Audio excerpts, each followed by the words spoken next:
آقا صلی اللہ تعالی علیہ وسلم کے پیارے دیوانوں، اب اسی طریقے سے آپ قرآن مقدس کو لے لیں، اس لیے کہ مجھے اسی کتاب کے بارے میں کچھ بات آپ کے سماعتوں کے حوالے کرنا ہے، اس لیے کہ ایک چیز کا ہر کوئی خواہش مند ہے، اور وہ چیز ہے کہ اللہ کی رحمت ہماری طرف متوجہ ہو اور اللہ کے رحم و کرم سے ہم مالا مال ہو جائیں۔ رسم سے نکالا اس آیت کریمہ نے۔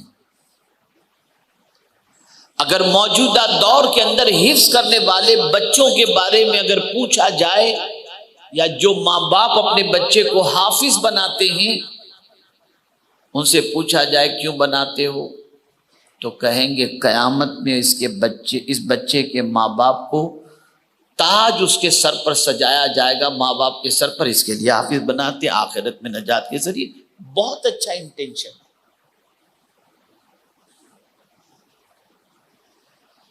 ہم قرآن کیوں پڑھتے ہیں؟ روزانہ اگر گھر میں پڑھتے بھی ہیں تو برکت ہو، اچھی سوچ ہے، برکت ہونی چاہیے۔ بچی کو جہیز کے اندر قرآن شریف کیوں دیتے ہیں؟ جہاں قرآن شریف ہوگا وہاں برکتوں کا نزول ہوگا۔ مرنے والے پر ایصال ثواب، مرنے والے کو ہم قرآن شریف کے ذریعے کیوں کرتے ہیں؟ اس کی قبر میں اسے سکون پہنچے گا، قبر کے لیے یہی تلاوت راحت کا سامان بن جائے گا۔ لیکن ہم قرآن سے پوچھتے ہیں کہ اے کتاب، تجھے اللہ نے بس اسی لیے نازل کیا؟ اب آئیے سمجھیے، اللہ ارشاد فرماتے وَهَذَا كِتَابٌ أَنزَلْنَاهُ، یہ کتاب اس کو ہم نے نازل کیا۔ تو پتہ چلا اس کتاب کو نازل کرنے والی ذات خدا کی ہے، اور یہ کتاب بھی اللہ کی ہے۔ اور میرے پیارے آقا صلی اللہ تعالی علیہ وسلم کے پیارے دیوانوں، اس کتاب کو اللہ نے نازل فرمایا حضرت جبریل امین علیہ الصلاۃ والتسلیم کے ذریعے۔ قرآن کہتا ہے نزل بہ الروح الامین، اور کہاں نازل فرمایا؟ علی قلبک، میرے محبوب تمہارے قلب پر اس کو نازل فرمایا۔ قرآن کی جگہ دل ہے، دل۔ اس لیے جب اس کتاب کو نازل کرنا ہوا تو اللہ نے قلب مصطفیٰ صلی اللہ علیہ وسلم کا انتخاب فرمایا اور قلب پر اس کتاب کو نازل فرمایا۔ توجہ چاہوں گا اور منتظمین سے گزارش کروں گا اور فوٹوگرافی کرنے والوں کو بولوں گا کہ ذرا بیٹھ جاؤ، اور بچے وغیرہ سائڈ سے اٹھنا بیٹھنا بند کرو، سب ایک جگہ بیٹھے رہے، ایک مرتبہ درود شریف پڑھ لیں۔ اللہم صلی علی سیدنا و مولانا محمد معدن الجود والکرم وآلہ واصحابہ وبارک وسلم۔ اللہ نے کتاب کو نازل فرمایا قلب مصطفیٰ صلی اللہ علیہ وسلم پر۔ آقا کریم صلی اللہ علیہ وسلم اس دل کے بارے میں فرماتے ہیں جس دل میں قرآن کا کوئی حصہ موجود نہیں۔ رسول اعظم صلی اللہ علیہ وسلم فرماتے ہیں وہ دل ویران گھر کی طرح ہے جس دل کے اندر قرآن کا کچھ حصہ بھی موجود نہیں۔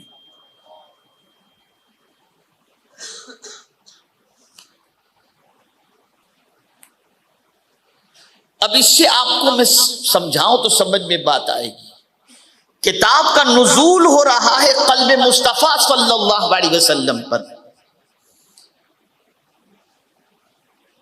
اب کتاب کی طاقت کا عالم کیا ہے؟ تو رب فرماتے ہیں لو انزلنا ھذا القرآن علی جبل لرأیتہ خاشعا متصدعا من خشیۃ اللہ، اگر ہم اس قرآن کو پہاڑ پر نازل کرتے تو تم دیکھتے کہ خشیت ربانی کی بنیاد پر پہاڑ ریزہ ریزہ ہو جاتا ہے۔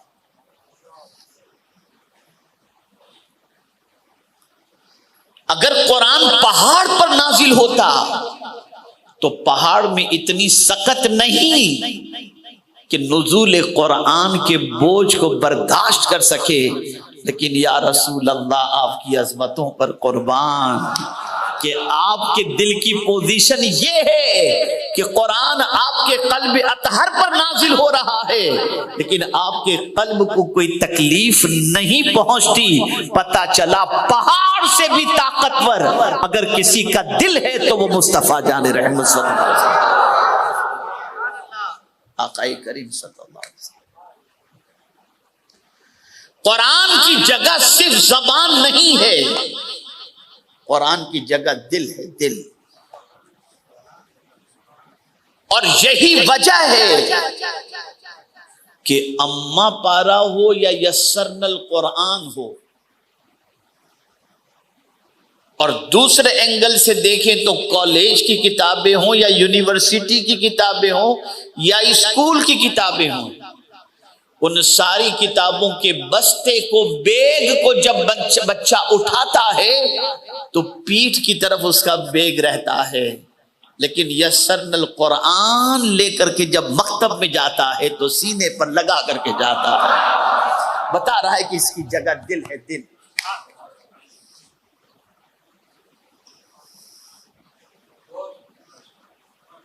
اے رسول اعظم صلی اللہ علیہ وسلم کے دیوانوں، اسے زبان تک نہ رکھو، اسے دل میں اتارو۔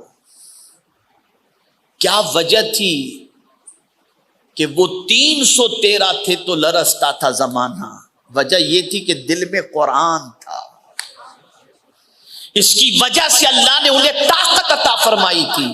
مولا علی کرم اللہ تعالی وجہہ الکریم ارشاد فرماتے ہیں کہ گھوڑے کی ایک زین پر ایک قدم اور دوسرے زین پر دوسرا قدم رکھتے تک میں پورا قرآن ختم کر لیا کرتا ہوں۔ یہ ہے قرآن۔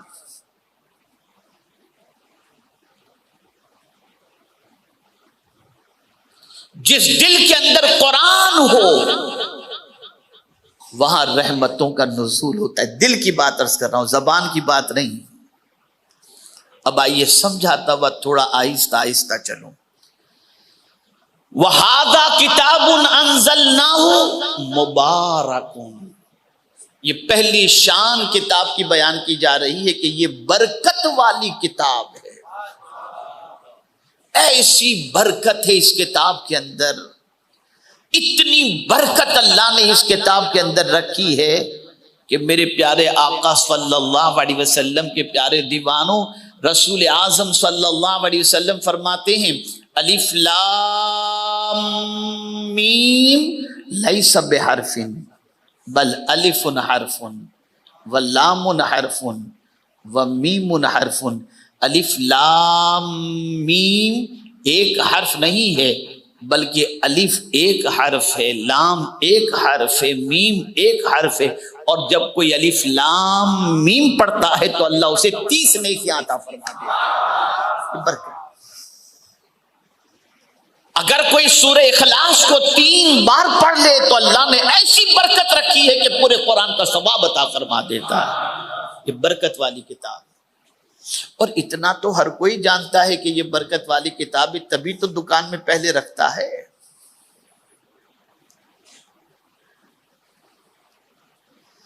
تبھی تو مکان خریدتا ہے یا بناتا ہے تو پہلے قرآن پہنچاتا ہے۔ بچی کو جہیز میں پہلے قرآن اسی لیے تو دیتا ہے کہ یہ برکت والی کتاب ہے، لیکن کیا صرف برکت والی سمجھ کر رکھنے پر اللہ رحم فرمائے گا؟ اب آئیے قرآن اور آگے بڑھتا ہے۔ وَهَذَا كِتَابٌ أَنزَلْنَاهُ مُبَارَكًا فَاتَّبِعُوهُ، بس یہی آ کر معاملہ ہمارا اٹک گیا، برکت پر آ کر آگے بڑھے ہی نہیں۔ یہ کتاب صرف برکت کے لیے نہیں ہے بلکہ یہ دستور حیات ہے۔ یہ کتاب اللہ نے اس لیے نازل کی تاکہ تم اپنی مرضی کی زندگی نہیں، کتاب کے قانون کے مطابق زندگی گزارو۔ نزول قرآن کا مقصد قرآن کی پیروی کرنا ہے، قرآن کی گائیڈ لائن کو فالو کرنا ہے۔ اس قوم پر اللہ کیسے رحمت نازل کرے جو قوم خود اپنی زبان سے اللہ کی کتاب پر ایمان لانے کے بعد بھی یہ کہہ رہی ہو مولانا آج کے دور میں قرآن پر عمل کرنا بہت مشکل ہے۔ جب آپ نے اس کتاب کو ایسی کتاب سمجھ ہی لیا کہ یہ کتاب عمل کے لائق نہیں یا کر نہیں سکتے، تو میں آپ سے پوچھنا چاہتا ہوں اللہ نے پیروی کرنے کا اور کتاب کے اتباع کا حکم دیا ہی کیوں پھر؟ اور یہ بات یاد رکھیں، جو چیز بندے کے لیے ڈیفیکلٹ ہے ایسا حکم اللہ دیتا ہی نہیں۔ لا یکلف اللہ نفسا الا وسعہا۔ ایک حکم سے میں آپ کو سمجھا دوں تو بات سمجھ میں آئے گی۔ روزہ فرض کیا گیا، اب اگر ہندوستان سے کوئی امریکہ جانا چاہتا ہے ماہ رمضان المبارک میں، ممبئی سے امریکہ جانا چاہتا ہے، سحری کر کے وہ فلائٹ میں بیٹھا اور 15 گھنٹے کا نان اسٹاپ اس نے سفر کیا یا 15.5 گھنٹے کا، لیکن جب امریکہ پہنچا تو ابھی وہاں ظہر ہی کا وقت تھا، تو وہ کیسے روزہ رکھ پائے گا؟ اب بندہ عرض کرے گا مولا میرے لیے ڈیفیکلٹ ہے۔ ایک شخص ضعیف ہے، 60 سال 70 سال 80 سال کا ہے، بیمار ہے، روزہ نہیں رکھ پاتا، اب کیا کرے وہ؟ مولا تو نے تو فرض فرما دیا یا ایھا الذین آمنوا کتب علیکم الصیام کما کتب علی الذین من قبلکم لعلکم تتقون۔ مولا سارے ایمان والوں پر روزے فرض ہیں، تو میرا مولا فرماتا ہے فمن کان منکم مریضا او علی سفر فعدۃ من ایام اخر۔ اگر تم مریض ہو یا مسافر ہو تو گنتی کے دن بعد میں پورے کر لو، اور فرمایا میرے کریم نے قربان جائیے میرے رب کی عظمت پر، اللہ ارشاد فرماتا ہے یرید اللہ بکم اليسر ولا یرید بکم العسر، اللہ تمہارے لیے آسانی چاہتا ہے، تکلیف نہیں چاہتا۔ تو جو رب تمہارے لیے آسانی چاہتا ہو اسی رب کی کتاب کے بارے میں تم یہ کہو کہ آج کے دور میں اس پر عمل کرنا ڈیفیکلٹ ہے، تو میں آپ سے پوچھنا چاہتا ہوں کہ اللہ ایک مقام پر یہ بھی فرماتا ہے وَلَقَدْ يَسَّرْنَا الْقُرْآنَ لِلذِّكْرِ، ہم نے قرآن کو نصیحت حاصل کرنے والوں کے لیے آسان نازل فرمایا۔ آسان ہے یہ کتاب۔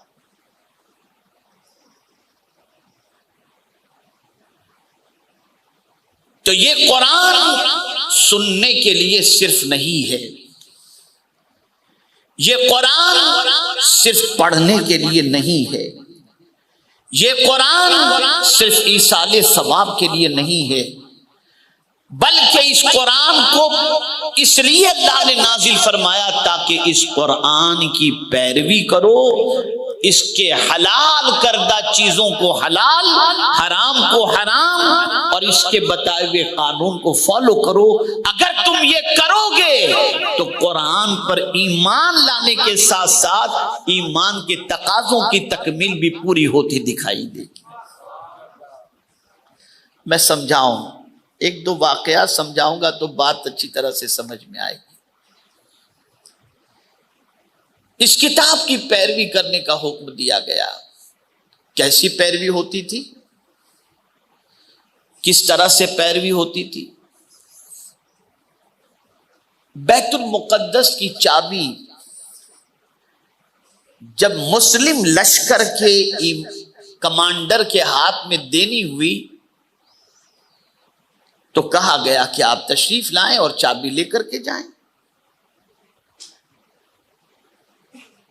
کمانڈر نے فوجیوں سے کہا کہ ہم نے چلنا ہے اور چل کر بیت المقدس کی چابی لینی ہے۔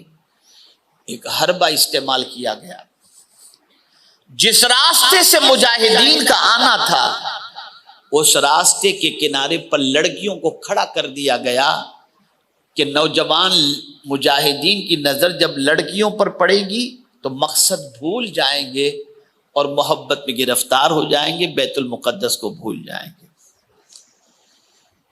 لیکن جیسے اس چیز کی اطلاع ملی تو کمانڈر نے فوراً مجاہدین سے کہا، اللہ رب العزت ارشاد فرماتا ہے قُل لِّلْمُؤْمِنِينَ يَغُضُّوا مِنْ أَبْصَارِهِمْ، محبوب اپنے غلاموں سے کہہ دو کہ نگاہیں نیچی رکھیں۔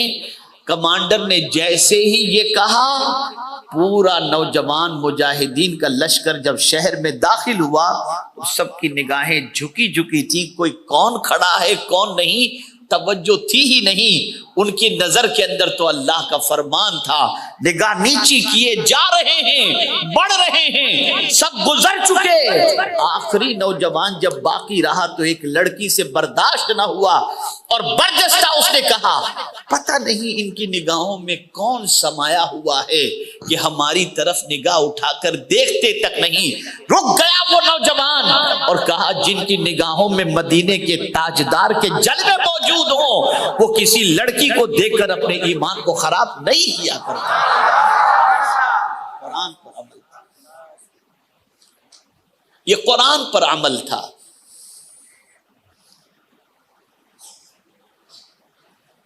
اے رسول گرامی وقار صلی اللہ تعالی علیہ وسلم کے دیوانوں، جب قرآن پر اس طریقے سے عمل تھا تو ایسے لوگوں کی نگاہوں میں اللہ نے تاثیر بھی ایسی رکھی کہ حضور صلی اللہ علیہ وسلم فرماتے ہیں، اتقوا بفراست المؤمن فإنه ينظر بنور اللہ تعالی، کہ مومن کی فراست سے ڈرو کہ وہ اپنی آنکھ سے نہیں اللہ کے نور سے دیکھتا ہے۔ پھر وہ نگاہیں طاقتور ہو جاتی ہیں، ان نگاہوں میں تاثیر پیدا ہو جاتی ہے، اسی لیے کہا گیا نگاہیں مرد مومن سے بدل جاتی ہیں، تبدیل۔ آج تو ہم بچے کو آنکھ دکھائے تو بچہ ہمارے سامنے آنکھ دکھاتا ہے، کیوں؟ اس لیے کہ ہماری نگاہیں آوارہ ہو گئیں۔ اب شبستانوں کے اندر رات کی تاریکی میں کیا دیکھا جاتا ہے اس کے بارے میں کہنے کی ضرورت نہیں۔ جو لوگ رات کی تاریکی میں اپنی آنکھوں کو گندی کرتے ہوں گے وہ اس چیز کے بارے میں سب سے زیادہ سمجھ سکتے ہیں۔ قرآن نے کہا نگاہوں کو نیچی رکھو۔ آئیے ایک اور ارشاد آپ کی سماعتوں کے حوالے کروں۔ معاشرے کے اندر آج کا مسلمان کہتا ہے، مولانا سچ بول کر تو دال روٹی بھی نہیں ملے گی۔ آج کا کاروبار جھوٹ کے بغیر نہیں چلتا۔ آپ نے قرآن کو قابل عمل کتاب سمجھے ہی نہیں۔ رب تو فرماتا ہے وَاجْتَنِبُوا قَوْلَ الزُّورِ، جھوٹ سے پرہیز کرو، اور آپ کہتے ہو جھوٹ کے بغیر چل نہیں سکتا۔ کہاں سے اللہ کی رحمت نازل ہوگی؟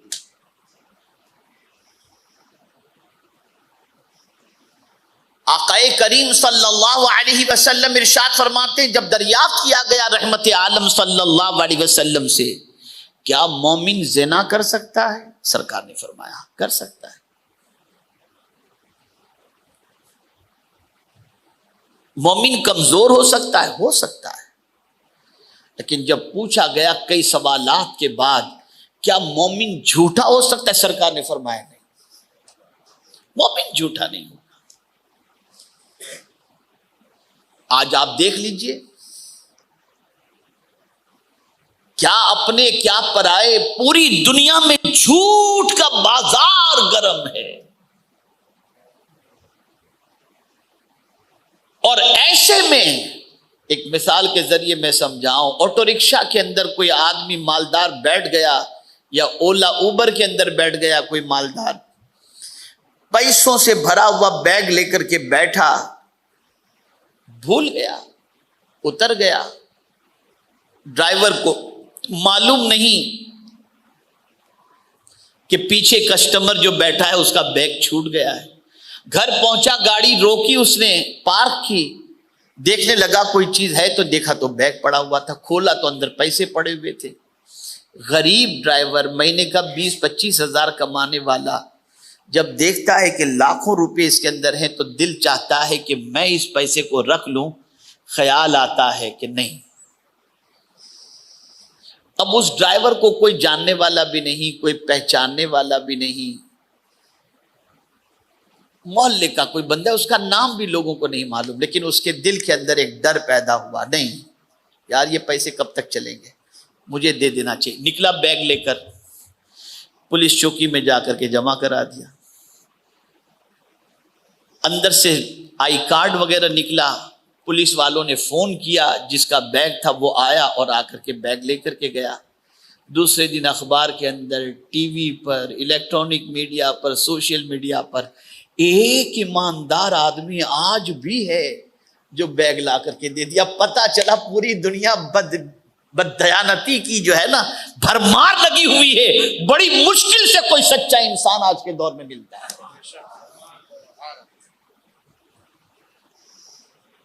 اب کمنٹ لوگ پاس کر رہے ہیں آج کے دور میں بھی ایسے، یعنی پتہ چلا جھوٹے دور کے اندر، جھوٹے ماحول کے اندر بھی آج بھی کچھ لوگ ایسے ہیں۔ تو اب آپ سوچئے ایسا ماحول بن چکا ہے، لیکن مسلمان، اللہ اکبر، اللہ کی کتاب پر ایمان لانے والے مسلمانوں کے لیے ضروری ہے کہ وَاجْتَنِبُوا قَوْلَ الزُّورِ، جھوٹ سے پرہیز کریں، لیکن اس کتاب کی پیروی کرو۔ نماز کے بارے میں بہت سنتے ہو اور سننا بھی چاہیے، قیامت میں سب سے پہلے سوال نماز ہی کا ہوگا، اور ہونا کیا چاہیے؟ اللہ کا حکم ایک بار ملے تو مان لینا چاہیے، ایک بار اقیم الصلاۃ اس نے فرما دیا اب نماز قائم کرو، لیکن اس نے 300 مرتبہ کم و بیش قرآن میں فرمایا اقیم الصلاۃ، اقیم الصلاۃ، اقیم الصلاۃ، نماز قائم کرو، نماز قائم کرو، نماز قائم کرو، لیکن یہ بندہ ہے کہ نماز سے غفلت برتے ہوئے بیٹھا ہوا ہے۔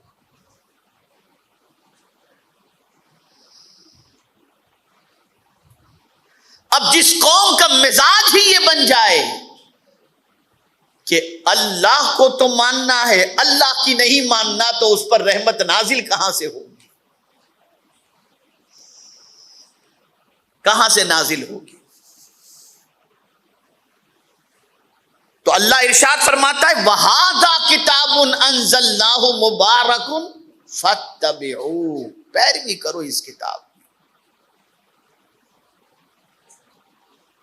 اب تھوڑا سا یہ دو باتیں عرض کرنے کے بعد اب آئیے ایسی بات کی طرف آپ کی توجہ کو لے جاؤں جہاں نفس ہمیشہ جنگ کرتا ہے، ورغلاتا ہے، اور وہاں آدمی آ کر کے شکست کھا جاتا ہے کہ میں من کی مانوں یا رب کی مانوں، وہاں شکست کھا جاتا ہے۔ مثال کے طور پر کسی نے گالی بکی، شیطان نے کہا چھوڑنا نہیں، اور قرآن کہتا ہے والکاظمین الغیظ، غصے کو پی جانے والے۔ لیکن ہم یہ سمجھتے ہیں کہ اگر ہم نے غصہ پی لیا تو بزدل سمجھے جائیں گے، جیسے کہ آج کل کے بہت سارے مرد ہیں جو بیوی کو غصے میں طلاق دے کر خود کو بہادر سمجھتے ہیں، اور پھر کفِ افسوس ملتے ہوئے مفتیان کرام کے پاس آتے ہیں، مفتی صاحب بتائیے میں نے غصے میں طلاق دی، ہو گئی کہ نہیں؟ جب غصہ آیا تھا اس وقت شریعت کیوں یاد نہیں آئی؟ طلاق دینے کے بعد کیوں یاد آ رہی ہے؟ اس وقت تمہیں یاد کر لینا چاہیے کہ رسول اعظم صلی اللہ علیہ وسلم نے فرمایا طاقتور وہ ہے جو اپنے غصے کو پی جائے، وہ طاقتور ہے۔ تب تو آپ کو یاد نہیں آیا۔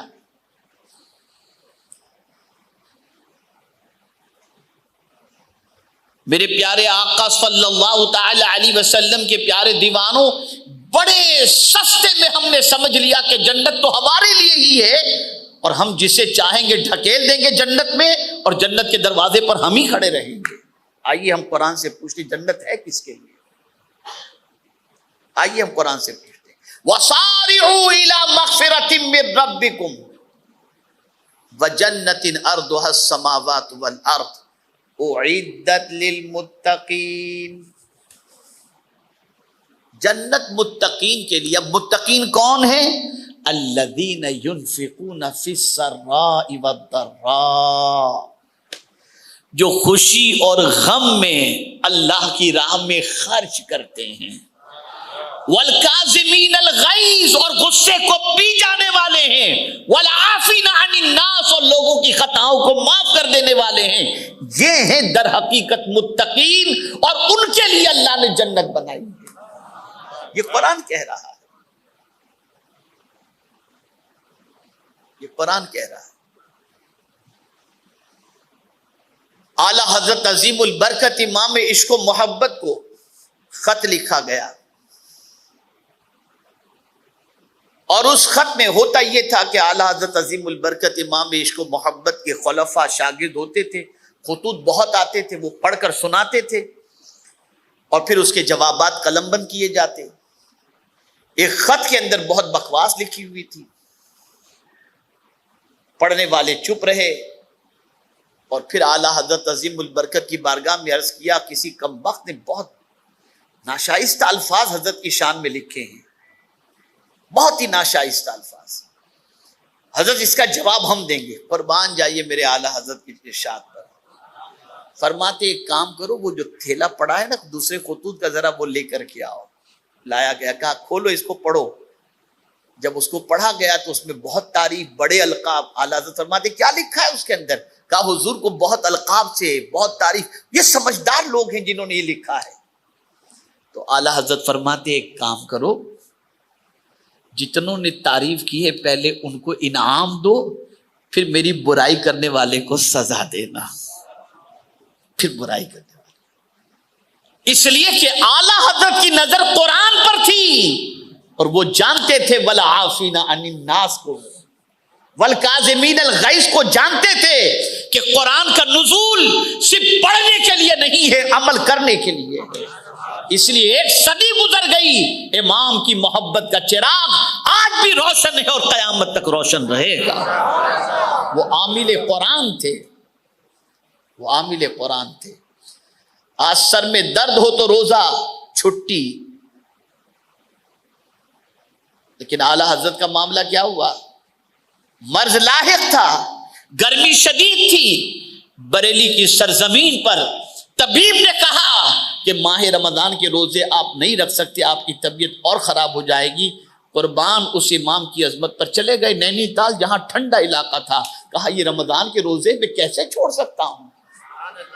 یہ امام کا عمل تھا.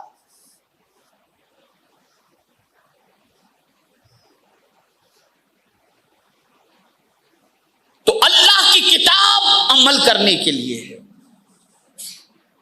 اللہ کی کتاب صرف رسمی طور پر بڑے جزدان کے اندر بڑی پیٹی میں 5,000 کا قرآن لے کر طاق کی زینت بنانے کے لیے نہیں ہے، بلکہ یہ کتاب پڑھنے کے لیے ہے. اسے پڑھو بھی اور اس پر عمل بھی کرو.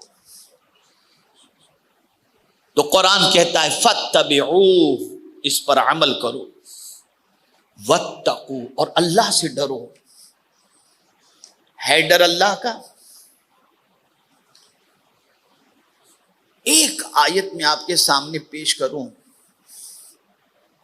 آج ڈرگز کا معاملہ ہو، شراب کا معاملہ ہو، سگریٹ کا معاملہ ہو، اور گوا کا معاملہ کیسینو کا کہہ دیجئے، عیاشی کا کہہ دیجئے، جوے شراب کا کہہ دیجئے.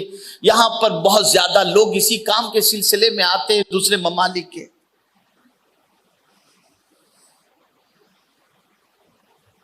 میں آپ سے پوچھنا چاہتا ہوں، گناہوں کے دلدل کے اندر آدمی ڈوبتا چلا جاتا ہے. چھپ کر کے مسلمان گناہ کرتا ہے، کسی کو خبر نہیں، کوئی دیکھے نہیں، یہ ساری چیزیں. میں آپ سے پوچھتا ہوں قرآن نے کیا کہا ذرا سنو. الم یعلم بان اللہ یرا، کیا وہ نہیں جانتے کہ اللہ دیکھ رہا ہے؟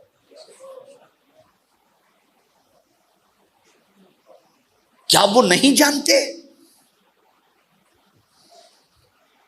اور اس کے دیکھنے کی شان کیا ہے؟ ان ربک لبالمرصاد، جیسے گھات لگا کر دیکھنے کی پوزیشن ہوتی ہے نا، ایسے بالکل وہ تاک لگا کر دیکھ رہا ہے۔ کہاں جا کے گناہ کرو گے؟ کیوں بے خوف ہو گئے اللہ سے؟ کیوں اللہ کا ڈر دل سے نکل گیا؟ کیا اس کی بارگاہ میں جواب نہیں دینا؟ میرا بہت مشہور ہوا ایک جملہ جو میں نے اجتماع سے پہلے ایک جگہ پر تقریر میں کہا تھا کہ ہمیں آنا تو یاد ہے، جانا یاد ہے۔ ہم ہر سال اپنی برتھ ڈے مناتے، آنا یاد ہے، ذرا جانے کے بارے میں بھی سوچو کہ ایک دن جانا ہے اور جائیں گے تو سارا پول کھل جائے گا۔ فَيُنَبِّئُكُم بِمَا كُنتُمْ تَعْمَلُونَ۔ اور یہ نہیں کہ بڑی بڑی چیزیں تمہیں دکھائی جائیں گی۔ فَمَن يَعْمَلْ مِثْقَالَ ذَرَّةٍ خَيْرًا يَرَهُ وَمَن يَعْمَلْ مِثْقَالَ ذَرَّةٍ شَرًّا يَرَهُ۔ ذرے کے برابر بھی بھلائی ہوگی تو وہ بھی تمہیں دکھائی جائے گی، اور برائی ہوگی تو وہ بھی دکھائی جائے گی۔ کیا جواب دو گے اس وقت؟ وہاں کوئی ایکسکیوز پیش کرنے کی جسارت نہیں کر سکتا،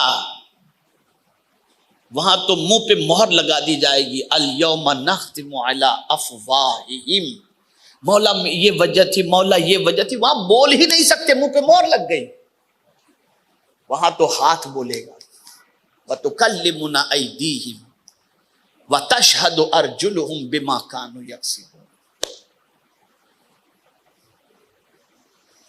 اس کتاب کو پڑھو، اس نیت سے پڑھو کہ اس کتاب پر عمل کرنا ہے۔ صحابہ کا حال یہ تھا، جتنا قرآن سنتے تھے جب تک پہلے اس پر عمل نہ کر لیتے آگے بڑھتے ہی نہیں تھے۔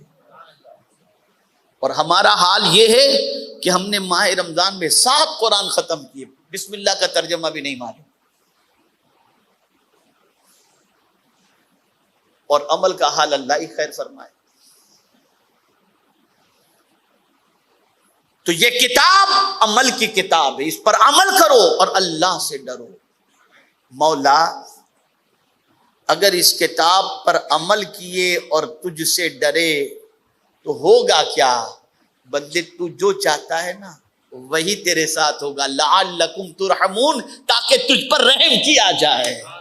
تو چاہتا ہے میں تجھ پر رحم کروں، بندہ بس اتنا سا کام تو کر لے، پھر تو دیکھ جہاں ہوگا میری رحمت تیرے اوپر نچھاور ہوتی چلی جائے۔ یہ ہے اللہ کے نعرہ تکبیر، نعرہ رسالت، حضور امیر سنی دعوت اسلامی، نعرہ تکبیر، تو اے رسول گرامی وقار صلی اللہ تعالی علیہ وسلم کے دیوانوں، رسم سے نکلو، اصل کی طرف آؤ۔ اب تو اسلام بھی صرف زبان پر رہ گیا۔ میں نے ابھی کہیں کہا تھا، مجھے یاد نہیں امریکہ میں یا انگلینڈ کے اندر، میں نے ایک جملہ کہا تھا، ہم نے اسلام پایا ہے، پیا نہیں ہے۔ ماں باپ اسلام مسلمان تھے تو ہم مسلمان، تو پایا ہم نے ماں باپ سے، لیکن کتنا پیا ہم نے اسلام؟ نہیں، ایک گھونٹ بھی نہیں پیا ہے۔ جے پور میں مجھ سے کسی نے سوال پوچھا تھا کہ ایک جملے میں جواب دیجئے گا، ہمارے دوستوں میں سے تھے، کہ حضور صلی اللہ علیہ وسلم کیوں تشریف لائے، ایک جملے میں جواب دیجئے۔ میں نے کہا نام کے مسلمانوں کو کام کا مسلمان بنانے تشریف لائے، نام کے انسانوں کو کام کا انسان بنانے کے لیے تشریف لائے۔ آج کوئی کام نہیں ہمارے پاس۔ ہمارے بچوں کو پڑھنا ہو تو غیروں کے اسکول میں جائیں۔ میں بہت مبارکباد پیش کرتا ہوں ہمارے یہاں کے ذمہ داروں کو، جنہوں نے بہت بڑا احسان اس امت پر کیا ہے کہ اسکول یہاں پر قائم کیا، ادارہ قائم کیا، اور ایسا نہیں کہ رسمی معاملہ ہو بلکہ تعلیم کے اعتبار سے، دیگر چیزوں کے اعتبار سے بہت بہترین ہے الحمدللہ۔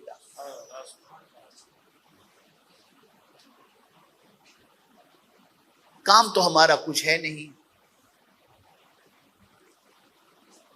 کام کرو۔ اور میرے امام نے کبھی بات نہیں کی کہ بات کرو نہ،